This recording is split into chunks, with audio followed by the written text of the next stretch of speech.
სამშვიდობის მოგესალმებით ტელეკომპანია რუსთავი 2-ის მაყურებლებს ტრადიციულად. პრინციპში უკვე ტრადიციად იქცა გუშინდელი დღიდან მოყოლებული და ასე იქნება მომდევნო 9-10 დღის განმავლობაში ჩვენ ყოველდღიურად შემოგთავაზებთ ფარიკაობის მსოფლიო ჩემპიონატის დღიურებს აი აქედან თბილისის ახალი სპორტის სასახლიდან.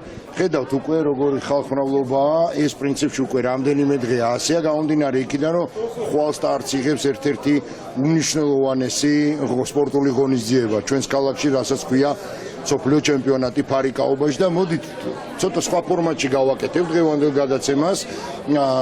ფორმატი შევეცდები ამ ფორმატში დაგათვალიერებინოთ როგორ არის მოწყობილი მასპინძელი არენა და ნახავთ ბევრ საინტერესოს. თუმცა პირველი რაც მინდა გითხრათ, ერთ-ერთი უმთავრესი ლოკაცია, როდესაც შემოდიხარ უკვე შიდა პერიმეტრზე, არის აი ეს ტერიტორია, სააკრედიტაციო ცენტრი, სადაც აბსოლუტურად ყველა მონაწილე, ჟურნალისტი, ოპერატორი, მსაჯი, დელეგაციის წარმომადგენელი სწორედ გადის აი ამ პროცედურას, რასაც თქვენ ახლა ადევნებთ თვალს და შესაბამისად იღებს მოთხოვნილ და კუთვნილ აკრედიტაციას. გეტყვით რომ რახან ჟურნალისტები ვახსენე, 60-ზე მეტი ქართველი ჟურნალისტია დარეგისტრირებული მსოფლიო ჩემპიონატზე, ვისაც აქვს მოთხოვნა აკრედიტაციას და 30-ზე მეტი უცხოური სააგენტოდან იქნება წარმომადგენელი. რაც შეეხება მონაწილეებს, ალბათ თავადაც კარგად მოგეხსენებათ რომ 125 ქვეყანა იქნება ჩართული მსოფლიო ჩემპიონატში და დაახლოებით 1300-მდე სპორტსმენი, როგორც გოგონებში, ასევე ბიჭებში. აქვე გეტყვით რომ აქ არის ინვენტარი, რომელიც შეუძლიათ რომ მონაწილეებს და დაინტერესებულ პირებს შეისყიდონ და აქვე რო არ გამომჩეს გეტყვით რომ მთელი ფოიე ძალიან ლამაზად არის მოწყობილი ბანერებით და შესაბამისად, როდესაც შემოხვალ და ტემპერატურაზე უნდა ვთქვა აუცილებლად, ძალიან კარგი გაგრილების სისტემა. ეს კი არის ის ადგილი, სადაც მოფარიკავებს თუ კი ვინმეს რაიმე პრობლემა გააჩნია, ან ჩაფხუტის, ან გარკვეულწილად ინვენტარის, ან თვითონ იარაღის, აი აქ შეუძლიათ მოვიდნენ და ამ ხრივაც ორგანიზატორებმა ძალიან კარგად გაუწიეს ამ ყველაფერს ორგანიზება, გამომდინარე იქიდან რომ ყოველი ვარჯიშის ან შეჯიბრის შემდეგ შესაძლოა რაიმე დაუზიანდეთ მოფარიკავებს, მათ არ უწევთ წასვლა შორს და შესაბამისად მოდიან და აქვე მათ სპეციალისტები უწევენ რეკომენდაციას და შესაბამისად დახმარებას. აი კარგია ზუსტად დაემთხვა, როდესაც აი ახლა უკეთებენ, უწყობენ უფრო სწორედ იარაღს და შესაბამისად სამაგრით ამაგრებენ და მოყავთ სისრულეში, რომ შემდეგ უკვე მოფარიკავემ შეძლოს და გავიდეს ბილიკზე. მე გიჩვენებთ პირველ დარბაზს, სადაც გარდა იმისა, რომ ჯერჯერობით ვიდრე მსოფლიო ჩემპიონატის სტარტს აიღებს, მიმდინარეობს სავარჯიშო პროცესი და შესაბამისად აქ ამ დარბაზში ცხვალიდან უკვე გაიმართება ორთაბრძოლები და შესაბამისად ძალიან დიდი ინტერესი იქნება სწორედ ამ დარბაზის მიმართ. თუმცა აქვე აუცილებლად მინდა გითხრათ ისიც, რომ ძალიან დიდი მასშტაბის და რაოდენობის ინვენტარი დარჩება საქართველოს ფარიკაობის ფედერაციას და ზოგადად ქვეყანას, რათა კიდევ უფრო განავითაროს სპორტის ეს სახეობა ჩვენს ქვეყანაში, გამომდინარე იქიდან რომ უამრავი ინვენტარი გადმოეცა ქართულ მხარეს, მათ შორის არის ბილიკები, რომელსაც თქვენ ახლა თვალს ადევნებთ, შუქფარები და აბსოლუტურად ყველაფერი რაც ჭირდება ფარიკაობას. ჩვენ შეგვიძლია უკვე ნელ-ნელა ჩავიდეთ ქვემოთ და ქვემოდან ნახოთ ეს ყველაფერი. უკვე სულ რამდენიმე საფეხური აშორებს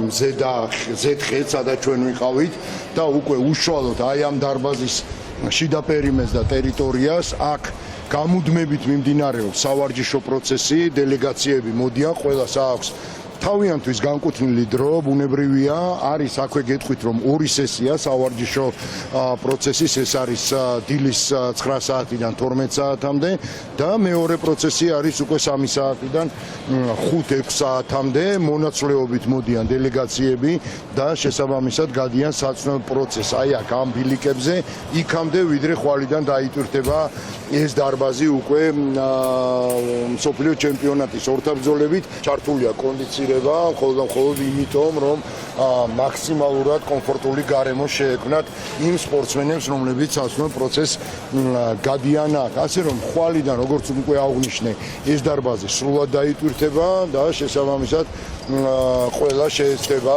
რომ მაქსიმალური შედეგი მიიღოს და მიაღწიოს ჯერ ამ დარბაზში. ახლა კი მოდით გადავინაცვლოთ მთავარ დარბაზში, სადაც გაიმართება ნახევარფინალები და ფინალები და ბუნებრივია ჩვენთან ერთად სპორტსმენები, მათი მწვრთნელები და სტუმრების თავისთავად ცხადია, თითოეული მათგანის მთელი ყურადღება იქნება მიმართული სწორედ მთავარი დარბაზისკენ, ასე რომ წავიდეთ. აი ეს კი არის უკვე მთავარი დარბაზი და მთავარი ეპიცენტრი იმ ყველაფრის, რაც ჩვენ გველის, რაც დაიწყება ხვა. მსოფლიო ჩემპიონატი ფარიკაობაში, სამსახიობაში და შესაბამისად მთელი ჩვენი ყურადღება იქნება მიმართული ქართველი მოფარიკავეების გამოსვლისადმი. ის არის მთავარი დარბაზი, სადაც უკანასკნელი სამზადისი მიმდინარეობს, როგორც ხედავთ და შესაბამისად მე ძალიან დიდი იმედი მაქვს, რომ დარბაზი სრულად შეივსება, მით უმეტეს მაშინ, როდესაც ქართველი მოფარიკავეები გამოვლენ ბილიკებზე, აქვე იქნება გახსნისაზე იმ ცერემონია, თავისთავად ცხადია, ეს ცერემონია იქნება დატვირთული ქართული ელემენტებით, იქნება სიტყვით გამოსვლა და ბუნებრივია იქნება საქართველოს ეროვნული ჰიმნი. ეს ყველაფერი მოხდება აქ და მოხდება 25-ში. იქამდე კი აი ეს არის უკვე ცენტრალური და უმთავრესი ბილიკი, სადაც გაიმართება ნახევარფინალური და ფინალური დაპირისპირებები. როგორც ხედავთ, ჯერ კიდევ მიმდინარეობს გარკვეული სამუშაოები, თუმცა ეს სამუშაოებიც ძალიან მალე უკვე ხვალ სრულად აღმოფხრილი და დასრულებული იქნება. იყო გარკვეული ტექნიკური ხარვეზები, რომელიც თავისთავად ცხადია უკვე ყველანაირად მოწესრიგებულია და ქართული მხარე მზად არის იმისათვის, რომ უმასპინძლოს ერთ-ერთ ყველაზე მასშტაბურ სპორტულ ღონისძიებას, რომელსაც უმასპინძლებს ჩვენი ქვეყანა და ამ შემთხვევაში კონკრეტულად თბილისი. თქვენ შეგიძლიათ იხილოთ მონაწილე ქვეყნების დროშები, რომლებიც საკმაოდ ლამაზად არის გადმოფენილი პირველ და მეორე იარუს შორის და პრაქტიკულად მთელი მსოფლიო იქნება და პრინციპში თითქმის უკვე მთელი მსოფლიო არის საქართველოში და თბილისში და ემზადება ხვალინდელი დღისთვის. ძალიან ლამაზად არის შეფუთული ცენტრალური დარბაზი, ისევე როგორც გარე პერიმეტრი ამ დარბაზისა და მთლიანად სპორტის სასახლე. მოკლედ ერთი რაც მინდა ვთქვა, ტელეკომპანია რუსთავი 2 ყოველდღიურ რეჟიმში მაქსიმალურად შემოგთავაზებს სიახლეებს ფარიკაობის მსოფლიო ჩემპიონატის მიმდინარეობასთან დაკავშირებით.